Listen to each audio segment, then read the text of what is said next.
Salut la communauté! Alors aujourd'hui première vidéo d'une série de vidéos autour des bases de la musique. Et pour commencer aujourd'hui, on va parler de la portée. Alors la portée, qu'est-ce que c'est? Alors oui, c'est un incontournable, c'est un petit peu comme les lignes d'un cahier, ou les réserves de chocolat quand on est en dépression amoureuse.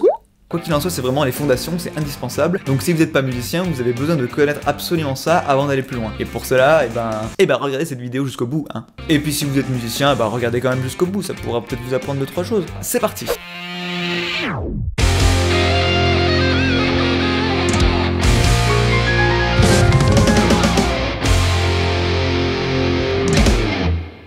Donc du coup, la portée, qu'est-ce que c'est?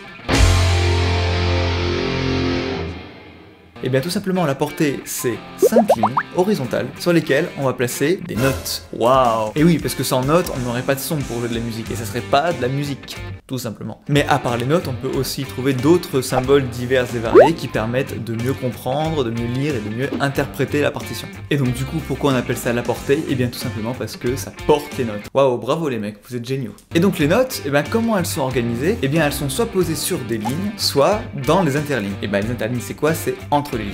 Et du coup, plus elles sont écrites en bas de la portée, plus elles vont être graves, et plus elles vont être écrites en haut de la portée, plus elles vont être, attention, aigu. Et oui, vous avez raison, vous êtes trop fort, bravo. Oui, mais alors vous me direz, sur un piano, on a 88 touches, et on peut poser des notes que sur 5 lignes et 4 interlignes, en comptant les 2 interlignes au-dessus et en dessous. C'est pas possible, on peut pas tout jouer. Et bien c'est pour ça qu'on utilise des petits symboles en plus qu'on appelle des clés, qui nous permettent de nous définir dans l'espace sonore, et de nous dire si on doit jouer des notes graves, médium ou aiguës. Plutôt grave aigu en fait, c'est plutôt ça. Et il existe 3 clés. Donc il y a la clé de sol, la clé de fa et la clé de ut, ou la clé de do, mais du coup ut, do, bon on a préféré dire clé d'ut. Voilà, ça vient de l'époque avec le latin, tout ça. Et du coup, il existe 5 versions de ces 3 clés. Donc 5 clés de sol, 5 clés de fa et 5 clés d'ut. Mais du coup maintenant on en a gardé que 4 pour la clé d'ut, ce qui est déjà quand même pas mal, une pour la clé de fa, voire une deuxième que l'on trouve de temps en temps chez certains instruments, et la clé de sol, voilà, donc au final on en a 7 quoi. Mais pour le piano, on n'en utilise que 2 et c'est bien suffisant. Alors il existait 5 clés, tout simplement parce qu'on pouvait placer chacune des clés sur chacune des lignes, ce qui faisait 5 lignes, donc 5 clés à chaque fois. Ok. Alors si on regarde la clé de sol, on se rend compte que c'est un mélange d'une coquille d'escargot avec une oreille de lapin et un manche de parapluie. Les mecs ils ont pas fumé que de la moquette, hein. Et en fin de compte, il faut se dire que c'est au niveau de la petite boucle de la coquille d'escargot que la clé va être placée sur une ligne, et c'est cette ligne-là qui déterminera le sol, parce que c'est une clé de sol. Voilà. Donc comme la fin de la boucle de la coquille de la clé de sol est placée sur la deuxième ligne pour la clé de sol 2, et bien la deuxième ligne correspondra au sol, tout simplement. Et de même pour la clé de fa, si on prend le fa, donc lui ça ressemble plus à un cœur coupé en deux avec 2 petits points. Alors à la base c'était censé représenter un F, ouais. Ah c'est pareil, hein, je pense qu'il était bien shooté à l'époque. Hein.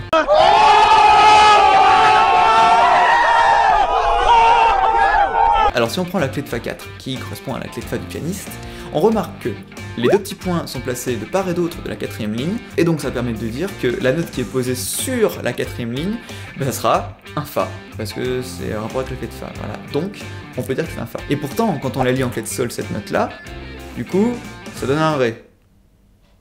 Ouais, donc voilà, c'est pour ça que les clés, c'est pas forcément évident quand on commence comme ça, mais mathématiquement, c'est ce qu'on a trouvé de plus correct pour pouvoir lire toutes les notes, du plus grave au plus aigu. Et du coup, vous allez me dire, oui, mais à quoi ça sert d'avoir toutes ces clés? Et bien en fin de compte, la clé de sol correspond à tous les registres aigus. Donc si vous prenez un piano et que vous vous séparez en deux, vous prenez tout ce qui est de plus aigu, ça sera en clé de sol, et tout ce qui est de plus grave, ça sera la clé de fa.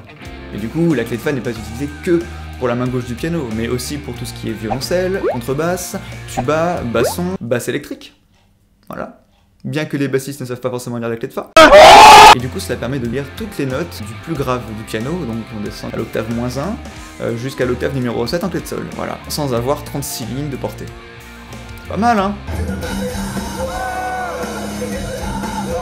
Mais du coup, ces clés, ça serait trop beau, ça suffit pas. Et oui, des fois, en fin de compte, les notes sont tellement basses ou tellement aiguës qu'il faut rajouter des petites lignes en plus pour les faire dépasser de la portée, et sinon, sinon on pourrait pas tout lire quand même. Et on peut rajouter des fois 5-6 lignes supplémentaires, au-delà c'est plus compliqué. Et il existe une dernière clé du coup, la clé d'ut. Alors la clé d'ut, si vous êtes pianiste, guitariste, vous en aurez pas besoin. Je vous le dis tout de suite. En fin de compte, c'est une clé qui mélange un petit peu les registres médium, aigu, voilà, dans ces eaux-là, mais en fait qui sont utilisés pour tous les instruments qui transposent. Par exemple, si on prend une clarinette en La, c'est son vrai nom. En fin de compte, par rapport au piano, le piano va jouer un Do. Très bien, on va écouter un Do.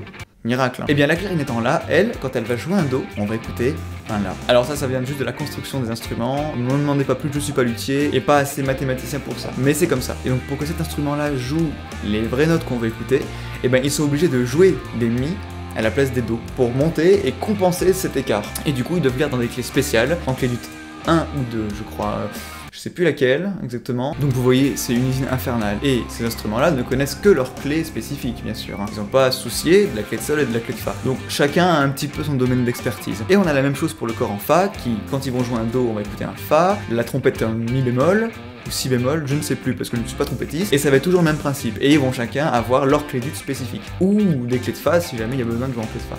Voilà. Donc tout ce que vous avez à savoir si vous êtes pianiste, c'est retenir la clé de Fa 4 et la clé de Sol 2. On appelle clé de Fa, clé de Sol, hein, voilà, de base. Hein. Alors cependant, si vous êtes guitariste plutôt classique que électrique, parce que maintenant électrique on peut se débrouiller avec les tablatures, vous n'aurez pas forcément besoin de lire une partition avec des notes, hein. Tout se fait du coup, voilà, avec des tablatures beaucoup plus simples. Mais si jamais vous regardez une partition de guitare, vous verrez que sous la clé de Sol, il y a un petit 8, qui signifie en fait que la guitare, quand elle joue un Mi grave, en fin de compte, il correspond pas au Mi grave qu'on pourrait trouver sur un piano à côté du Do de référence. En fin de compte, le Mi se situe un octave en dessous. Et donc voilà ce que veut dire la clé de Sol avec le petit 8, c'est une clé de Sol du coup qui indique l'octave en dessous en fait. C'est juste pour des soucis d'écriture et on n'allait pas demander au guitariste de savoir lire la clé de Fa. Déjà que la clé de Sol c'est pas le cas pour tout le monde. Donc voilà, maintenant qu'on a fait le tour d'horizon sur les notes et les clés, on passe aux barres de mesure. Alors une barre de mesure, qu'est-ce que c'est? C'est tout simplement une petite barre qui scinde verticalement à la portée de façon régulière dans le temps et qui permet de visualiser ce qu'on appelle des mesures, donc c'est le petit espace qui se trouve entre deux barres de mesure. Jusque là, rien de compliqué. Pas forcément, Jamy.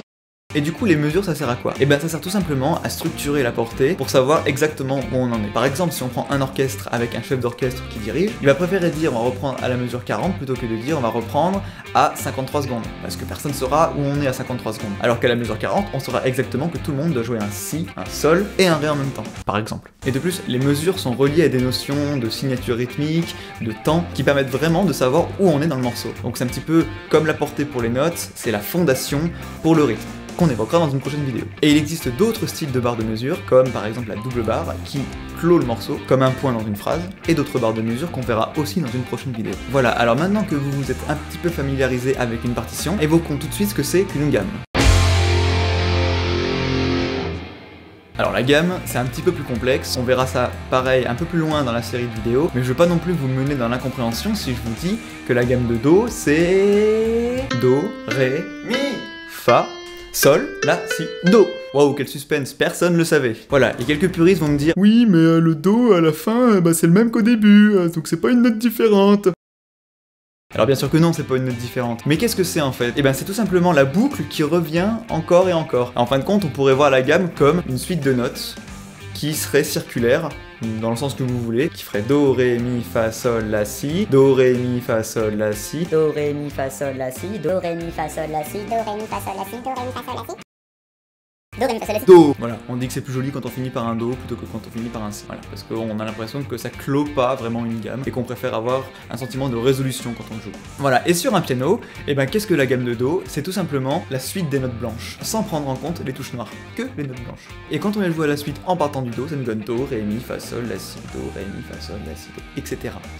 On pourrait très bien faire une gamme de Do en partant du Ré, ce qui nous donnerait Ré, Mi, Fa, Sol, La, Si, Do, Ré. Ou alors la descendre dans l'autre sens et nous faire Do, Si, La, Sol, Fa, Mi, Ré, Do, et en partant d'une autre note, par exemple Fa, Fa, Mi, Ré, Do, Si, La, Sol, Fa. Si jamais ça vous intéresse, je vous mettrai l'ordre de toutes les gammes de Do en partant de toutes les notes, en montant et en descendant, pour un max de fun.